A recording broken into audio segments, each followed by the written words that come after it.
Bien, nos habíamos quedado entonces, le preguntamos al abogado constitucionalista Eduardo Lust, ya nos explicó lo que dice la Constitución sobre que alcanzaría con que haya una persona procesada por un delito cuya pena está prevista con penitenciaría para que quedara inhabilitada o que se le quitara la ciudadanía. Se suspenda. Se suspenda, ahí está.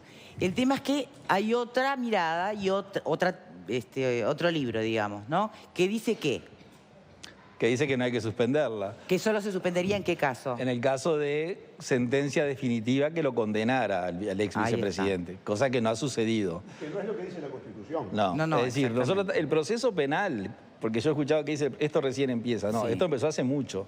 El proceso penal empieza con una denuncia y hay toda una etapa de presumario en el cual los abogados, los jueces, los fiscales van buscando elementos de prueba para ver si la denuncia tiene sustento. Si el juez está convencido de que hay una semiplena prueba que algún delito se cometió, es decir, está casi seguro que se cometió un delito, no seguro 100%, él para pasar a la otra etapa del proceso que se llama sumario, esto es el presumario, tiene que procesar. Si no procesa no puede continuar. Exacto. Entonces procesa. A la ley le da la chance de procesar con prisión o sin prisión. Y hay una cantidad de requisitos que no nos vamos a detener cuándo es una y cuándo es otra. En el caso puntual, la Constitución, al tratar el tema de la ciudadanía, en el artículo 80 de la Constitución, plantea cómo se maneja con los procesados y con los condenados el tema de la suspensión o no de la ciudadanía, que implica que usted no puede ser candidato y ni siquiera puede votar. No es que no sea candidato a nada, tampoco puede votar si tiene la ciudadanía suspendida. Entonces el constituyente lo resolvió, bien o mal, pero lo resolvió. ¿Cómo lo resolvió? Para mi forma de ver, de manera muy clara, como casi siempre es nuestra Constitución. Nuestra Constitución es un texto que está bien escrito. Y si yo le leo ahora el artículo que tiene muy breve, todas las personas que no tienen formación jurídica van a llegar a la conclusión de que no es necesario reinterpretar nada. De que tienen que suspender la ciudadanía. A ver. Mire lo que dice el artículo. Acomoda la alfombra, doctor, usted también, ¿eh? Bueno, no, yo digo... El que piense distinto se va a sentir mal ahora. No, por ejemplo, uno de los que piensa distinto es el profesor Rubén Correa Freitas, querido amigo, director de nuestro instituto de la Facultad de Derecho, y el profesor Martín Rizzo y otros, y muchos amigos míos, que también respeto muchísimo su opinión. Y tal vez el equivocado sea yo. Ahora yo me remito a la lectura. A ver, repasemos que es breve ese artículo. Había un emperador de Roma, que además de emperador era filósofo, Marco Aurelio, que él escribió las meditaciones de Marco Aurelio en el año 180 después de Cristo. Y en una de las meditaciones él decía, todo lo que yo digo es una opinión, no es la verdad. Y todo lo que veo es una perspectiva, no es la realidad. Pero ¿no? Pero sabio. Sí, en el año 180 después de Cristo ese cuento. Entonces el derecho a veces se presta para esa situación, pero hay otras que no se presta porque es muy claro lo que uno ve. A ver, Lust. La ciudadanía se suspende, artículo 80. Y mire lo que dice el numeral 4, que nadie cita. Por sentencia que imponga pena de prisión, penitenciaría o inhabilitación. Es decir, que el numeral 4 dice, una persona que tenga una sentencia penal, aunque sea un día de prisión, se le suspende la ciudadanía. Bien, pero habla de sentencia, no de procesamiento. Sentencia. Pero el numeral 2, que está antes, dice, la ciudadanía se suspende por la condición de legalmente procesado. Que le cabría. Es el caso del ex vicepresidente, está legalmente procesado. Sí. En causa criminal es materia penal. Está en materia penal. De la que pueda resultar pena de penitenciaría. Entonces, las penas se dividen en prisión y penitenciaría. De un día a 24 meses es prisión. Más de 24 meses es penitenciaría. Entonces, si la pena que está previsto en el Código Penal podría ser de penitenciaría, ya el artículo ordena suspender la ciudadanía. Que sería también el caso del ex. Ahora, mire lo que dicen los delitos por los cuales procesaban al ex vicepresidente. Muy breve. Artículo 162, abuso de funciones. El funcionario público que con abuso de su cargo cometiere u ordenare cualquier acto arbitrario en perjuicio de la administración será castigado con 3 meses de prisión a 3 años de penitenciaría. O sea que esta figura prevé la penitenciaría. Ahora, supongamos que dejamos de lado el abuso de funciones porque hoy existe, mañana no, ayer tampoco. Bueno, vamos al otro. Vamos al otro, peculado. No, y además este artículo dice inhabilitación especial de 2 a 4 años. La inhabilitación es que usted no puede tener cargos públicos, ni electivos, ni funcionario público. Bien. 153, peculado. El funcionario público que se apropiare el dinero o las cosas muebles de que tuviera en posesión por razón de su cargo, pertenecientes al Estado o a los particulares, en beneficio propio o ajeno, Podría ser tanto será civil como de castigado León. con 1 año de prisión, será castigado con 1 año de prisión a 6 años de penitenciaría. O sea que el otro delito que se le imputa al vicepresidente, al ex vicepresidente, también prevé la penitenciaría.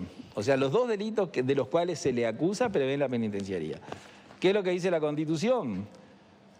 Por la condición de legalmente procesado, en causa criminal, de la que pueda resultar pena de penitenciaría. Entonces, parecería que no hay 2 lecturas. Es decir, la persona procesada por un delito que el Código Penal lo castiga eventualmente con penitenciaría, hay que suspenderle la ciudadanía. Ay, la cara de Pascal en este momento, si la cámara lo estuviera tomando. Porque ayer él más o menos estaba, ¿no? Por este lado, ¿no? Hay Pero cierto goce. No, lo que pasa es que uno acá, cuando viene antes de venir acá, uno lee un poquito y estudia las cosas. Y bueno, yo ayer exactamente repetí la misma teoría del doctor Luz. Y yo me quedé pensando, ¿cuál sería el resquicio, que yo creo que hay alguno, pero no tiene base legal, que podría, digamos, ser el pretexto para que no se inhabilitara? Y es lo siguiente, pero no tiene base legal. Sería casi imposible que finalmente recayera sobre el señor Sendik una pena de penitenciaría. Es primario absoluto, Claro. Un colchón y un short, yo qué sé, en fin, no es una cosa del otro mundo, yo qué sé, patatín, patatán. Yo diría que es casi improbable que recaiga una Y pena bueno, de entonces penitenciaría. ahí no hay sustento suficiente. No, porque justamente la Constitución no lo dice. Yo simplemente estoy, digamos, anticipándome a lo que podría ser un comentario más bien entre casa. Bueno, pero al final, si está suelto ahora, no lo pusieron preso de entrada, mirá si ahora le van a inhabilitar, lo hubieran puesto preso de entrada. Quiero decir, no tiene fundamento jurídico lo que estoy Pero diciendo. tiene sentido común. Pero ¿no? tiene sentido común. Ahora, la justicia no se guía por el sentido común. La justicia se guía por lo que dicen las leyes y la Constitución y las leyes. Por lo tanto, la Constitución y la ley sobre la cual reposan los artículos que citó el doctor Luz son muy claros. Lo otro es una interpretación. Yo creo, si está suelto ahora, no lo van a poner preso, y mucho menos con pena de penitenciaría. Por lo tanto, si finalmente ocurre esto, ¿no?, de que no va a ir preso, porque no va a ir preso, pero se mantuvo el proceso como se mantuvo, no hay otro camino que inhabilitarlo. Claro. No hay otro camino.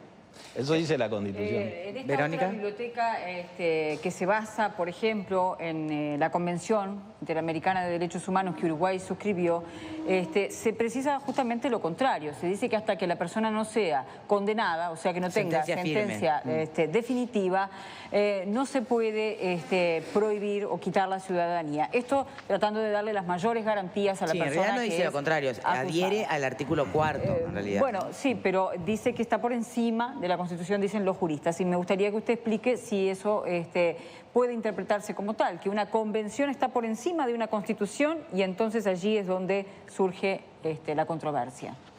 Bueno, 2 cosas. Una opinión como Marco Aurelio. Primero, la Convención Interamericana de Derechos Humanos dice, como usted bien dice, que a una persona no se le puede privar de sus derechos políticos hasta que no tenga sentencia, que sería el caso. Ahora, Uruguay ratificó la Convención Interamericana de Derechos Humanos en el año 69. Y el artículo de la Convención que dice eso es el artículo 75. Y cuando los delegados uruguayos ratificaron la Convención, cuando el gobierno uruguayo ratificó el Parlamento, reservó el artículo 75. Dijo expresamente que no aprobaba el artículo 75 en virtud que había un artículo en la Constitución recién aprobada del 67 que decía lo contrario, que decía que se le podía suspender. Que estará bien o estará mal, eso es opinable, pero es lo que dice la Constitución. El segundo punto, nosotros tenemos un artículo muy importante en la Constitución nuestra, uno de los mejores, más importantes artículos, que es el artículo 72, que mire lo que dice muy breve. La enumeración de derechos, deberes y garantías hechas por la presente Constitución no excluye a otros que son inherentes a la personalidad humana o se derivan de la forma republicana de gobierno. Este artículo 72 es una ventana, bienvenida, una ventana abierta, que permite que ingresen derechos que la Constitución no establece a texto expreso, como bien lo dice acá, pero que son los derechos, los nuevos derechos que el constituyente no pudo prever. Pero ¿cómo ingresan a la Constitución? Ingresan con un rango de ley, no con un rango de Constitución. Entonces, al ingresar con un rango de ley, están por debajo de la Constitución.